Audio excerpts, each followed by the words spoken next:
Thank you for joining me. I'm Gord Long. A reminder before we begin, do not trade from any of these slides. They are commentary for educational and discussion purposes only. Always consult a professional financial advisor before making any investment decisions. I'd like to continue in this month's LONGWave from our recent Under the Lens macro video with our 2022 investment themes.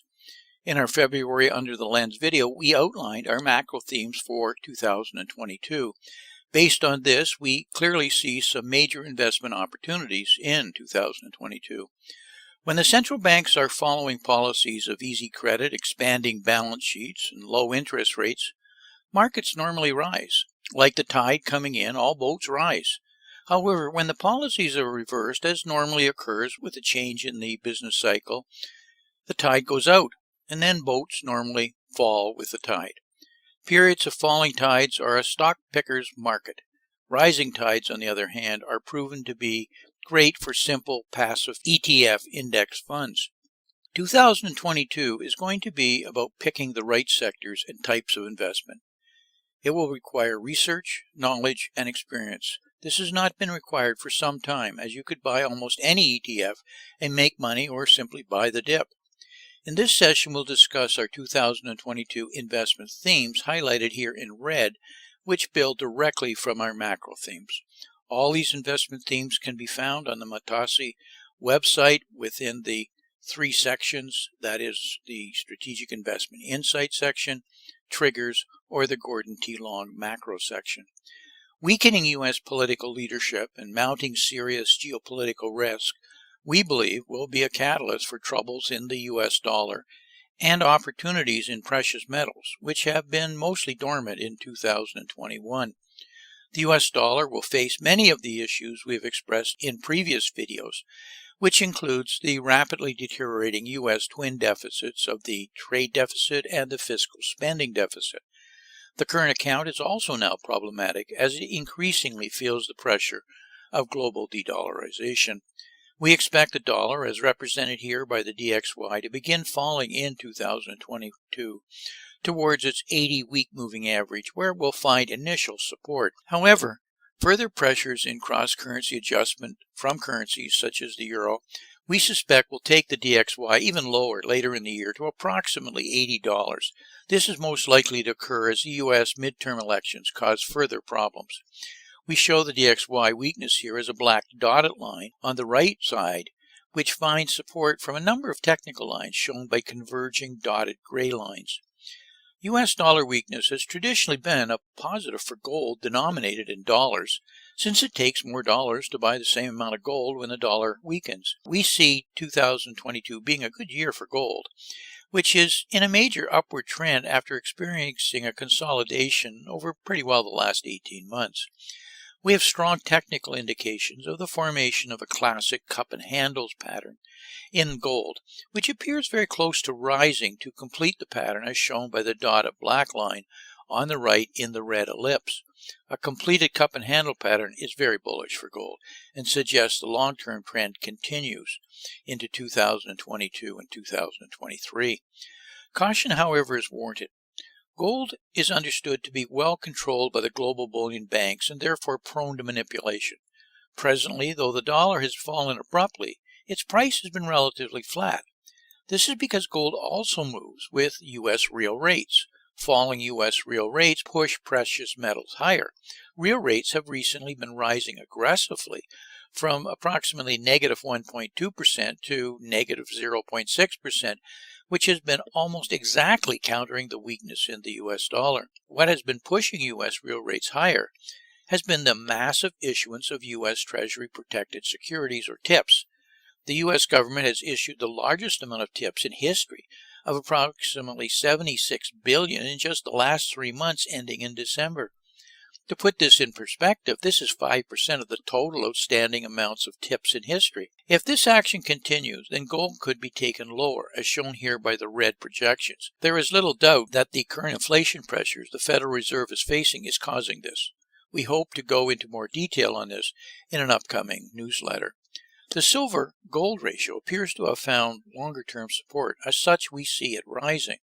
We see silver soon beginning its primary wave 3 up. Currently, we see silver outperforming gold in the near to intermediate term. Out of control U.S. inflation, not seen since the 70s, along with slowing economic growth, is seriously damaging the Federal Reserve's reputation, with many feeling the Fed is caught in a trap of raising rates to fight inflation while crippling an already steadily weakening economy. Much of this being a direct result of bad policies, such as reversing U.S. energy independence and driving energy prices much higher.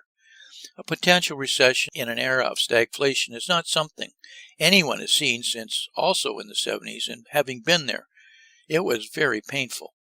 Bond yields, credit, real assets, and value versus growth all have investment plays in this type of scenario. We have been warning for some time that cracks will soon be seen in the credit markets. Rising rates, chronic illiquidity, and rising defaults were highly likely to trigger a storm in corporate bonds, with over 20% of them being zombie corporations. We have posted this chart many times, warning when we were at the top to watch for deterioration rate after the Fed had sold all its holdings. We posted, as you can see, in block letters at the top. Since then, the collapse has gotten strongly underway. U.S. credit spreads are now decidedly blowing out, with high-yield corporate bond yields back at their highest since the COVID shock in April of 2020. This chart is showing high yield, but it is also occurring in investment grade, where inordinate numbers of investment grade corporates are classified at the lowest level of investment grade, that is CCC. In our assessment, they are actually just junk bonds in disguise, and that has to be cleansed and will be cleansed soon. Since the 2008 financial crisis, there has been a feeding frenzy in corporate bonds as low rates and insatiable demand allowed any junk companies unfettered market access. What did they do with the trillions of dollars of debt they raised? Did they spend it on new plant and equipment or creating new jobs and markets? Nope. Most of it has been spent buying back equity, share buybacks, which pushed up their stock price, and, coincidentally, management bonuses. Additionally, there is zero liquidity in corporate bonds. Central banks have been backstopping bonds with QE programs, which have ended. The sell side, the banks don't make markets anymore. Capital regulations and the transfer of risks to the buy side, the investment managers, means lending bond deals is just a fee business for them. The biggest dealers are now firms like Citadel Securities, which commoditizes trading through programs like Robinhood's retail order flows. As one longtime analyst recently observed, I kind of laughed at, when a bond crash comes, the market will set like concrete. You've had to live through that to understand exactly what he meant. The 10-year U.S. Treasury, as represented here by the TNX yield, is now seeing yields shoot higher to over 1.9% and near the top of what has been overhead resistance. The 20-week moving average has crossed the 100-week moving average as both rise along with the 80-week moving average. We expect yields to continue to rise until the Fed is forced into yield curve control. We can expect that any time once we are over 2.1%. Rising rates are going to hurt overvalued equities markets, but will be good for overall real assets. Many have performed extremely well already. We were beating the drum on these in the fall of 2000, as shown here by the red circle. However, some now need to consolidate their stock appreciation before heading even higher. We see grains, for example, continuing to be strong throughout 2022, since they are real assets that relative to other hard assets have not seen as strong a run-up, as of yet anyway. Food is something markets generally have not talked about for a very long time. It is going to be a major concern, I believe, over the next 2 years. We also see the continuation of the shift from growth to value, which has been underway for a while now. We are off the highs shown by the parabolic rise. The last time growth got this mispriced relative to value was during the run-up in the dot-com bubble breaking in 2000. Fundamentals are increasingly becoming important as factors such as free discounted cash flow mean something when credit becomes harder to come by or rises in cost. Corporate balance sheets are loaded down with debt that any marginal increase in credit costs will be magnified with lost margins or profits, if they had any. Value over growth appears to be ready to run much higher now that the financial repression in the form of Federal Reserve artificially holding down interest rates comes to, at least temporarily, an end. Rising rates are not good for the major U.S. technology stocks with high price-to-earnings ratios.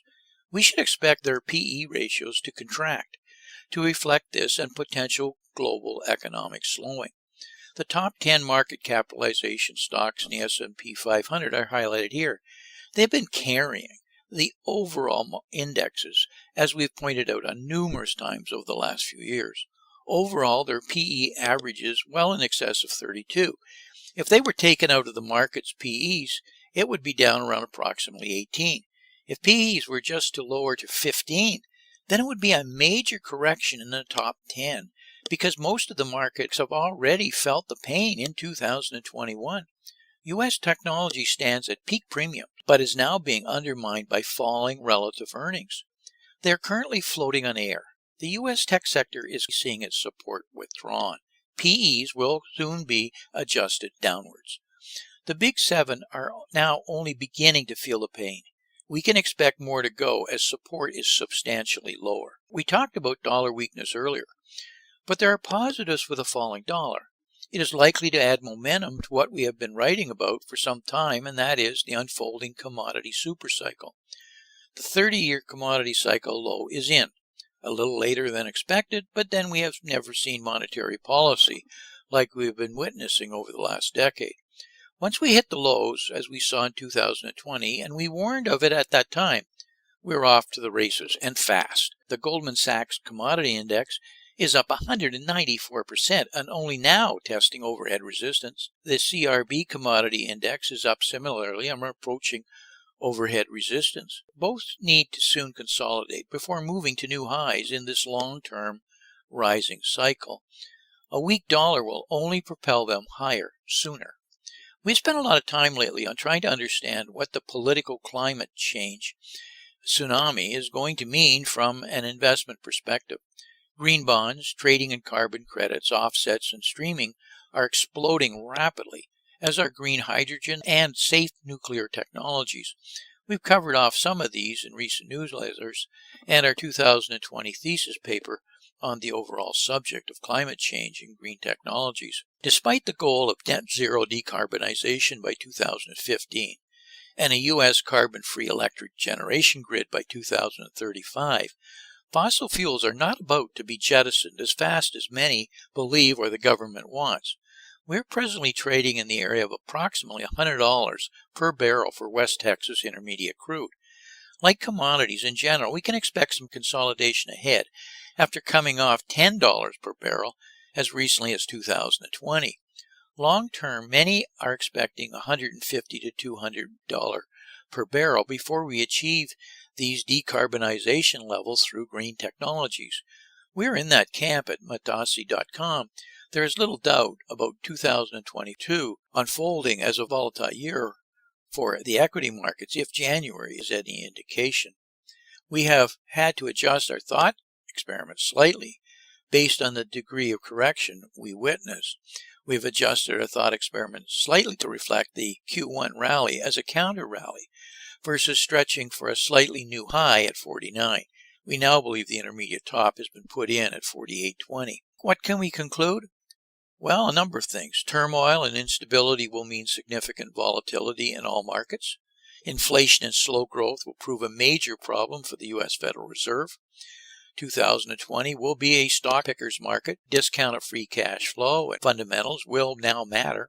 Value versus growth. Hard assets will increasingly be in vogue. The era of the nifty 50s, or today we call it the FANGs, is over. Passive investment buying will prove, I think, very serious and problematic for many ETFs this year. The new technology leaders will be green because of massive government spending, incentives, and regulatories. The Federal Reserve cannot be counted on to have your back. That's probably the most important thing to get through our heads.